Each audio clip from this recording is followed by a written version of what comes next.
Here are the latest news dispatches for August 27th, 1938, brought to you by our Patreon page. If you would like to follow World War II in chronological order in real time through the newspaper and radio, follow us on Patreon. The link is in the comments to this video. And now the news.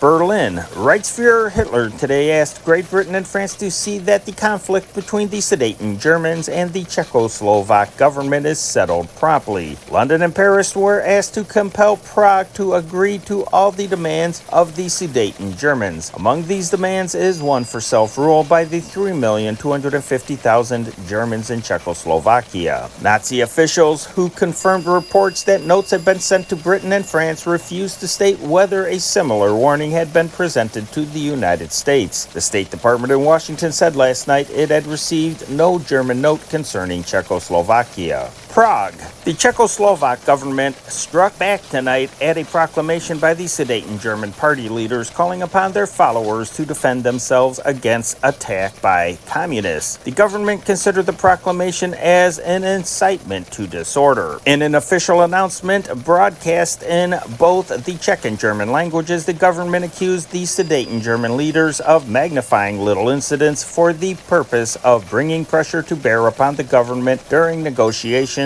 over the minorities problem. No serious basis exists, the government announcement said, for the German charges. Should this proclamation be misused by anyone for endangering the public peace and the security, those who act in the spirit of the proclamation will come up against the firm and energetic procedure of the state's forces of law and order, the government said. Hendaye, France, at the Spanish frontier. Advices from government Spain indicated tonight that government troops were trying to encircle Cabeza del Buey, spearhead of the stalled insurgent drive against valuable Almaden mercury mines. Insurgent dispatches said General Gonzalo Cuerpo de Llano's forces, now forced from the offensive to defensive warfare, still held positions around the town. It is about 20 miles west of Almaden in southwestern Spain. General Jose Asensio, commanding the government forces, has taken enough territory around Cabeza del Buey to keep Cuerpo de Llano on the defensive indefinitely,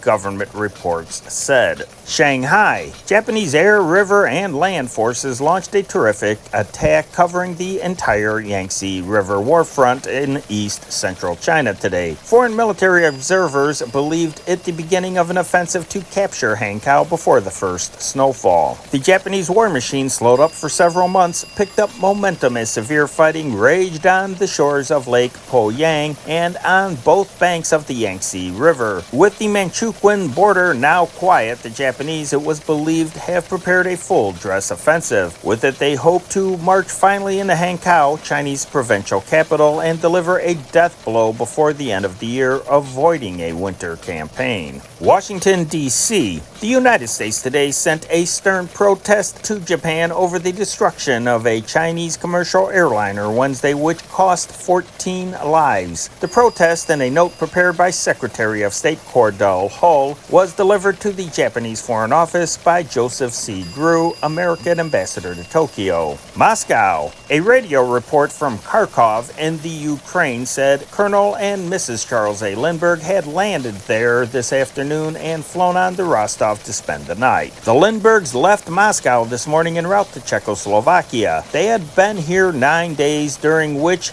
they studied Soviet, Russian civil and military aviation. After a visit in the Ukraine, they said they might land briefly in Romania. They are expected in Prague, Czechoslovakia, not earlier than September 1st. Don't forget to subscribe to this channel and ring the bell. If you would like to follow World War II through the news and pop culture in chronological order, don't forget to follow us on Patreon. A link is in the comments to this video. You just heard the latest news dispatches for August 27th, 1938. My name is Henry Chop. Have a swell day.